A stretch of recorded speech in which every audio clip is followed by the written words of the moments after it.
ಚಿತ್ರದುರ್ಗವನ್ನಾಳಿದ ವೀರ ಮದಕರಿ ನಾಯಕ ಮತ್ತು ಗಂಡೋಬಳವ ನಾಗತಿಯ ಯಶೋಗಾಥೆಯನ್ನು ಪಠ್ಯಪುಸ್ತಕದಲ್ಲಿ ಸೇರ್ಪಡೆಗೊಳಿಸಬೇಕು ಎಂದು ರಾಜನಹಳ್ಳಿ ವಾಲ್ಮೀಕಿ ಗುರುಪೀಠದ ಪ್ರಸನ್ನಾನಂದ ಸ್ವಾಮೀಜಿ ಸರ್ಕಾರವನ್ನು ಒತ್ತಾಯಿಸಿದರು. ಇದಕ್ಕೆ ರಘುಮೂರ್ತಿಯವರು ಕೂಡ ಒತ್ತಡ ಹಾಕಬೇಕು ಎಂದು ಕೂಡ ಹೇಳಿದರು. ಅವರು ಚಿತ್ರದುರ್ಗದ ತರಾಸು ರಂಗಮಂದಿರದಲ್ಲಿ ನಡೆದ ಮದಕರಿ ನಾಯಕನ 270ನೇ ಪಟ್ಟಾಭಿಷೇಕೋತ್ಸವ ಕಾರ್ಯಕ್ರಮದಲ್ಲಿ ಸಾನ್ನಿಧ್ಯ ವಹಿಸಿ ಮಾತನಾಡಿದರು.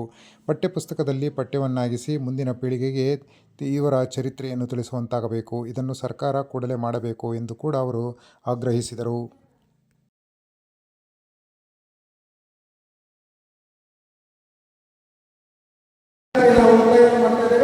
ಇಂತಹ ಮಹನೀಯರ ಯಶೋಗಾಥೆ ಅದು ಪಠ್ಯ ಪುಸ್ತಕಗಳಲ್ಲಿ ಮುಂದಿನ ಪೀಳಿಗೆಗೆ ಗೊತ್ತಾಗಬೇಕು ಅಂತ ಇದರೊಳಗೆ ರಾಜ್ಯ ಸರ್ಕಾರಕ್ಕೆ ಮಾನ್ಯ ಶಾಸಕರಿಗೆ ಈ ಸಂದರ್ಭದಲ್ಲಿ ಒತ್ತಾಯ ಮಾಡ್ತಾ ಇದ್ದೇವೆ.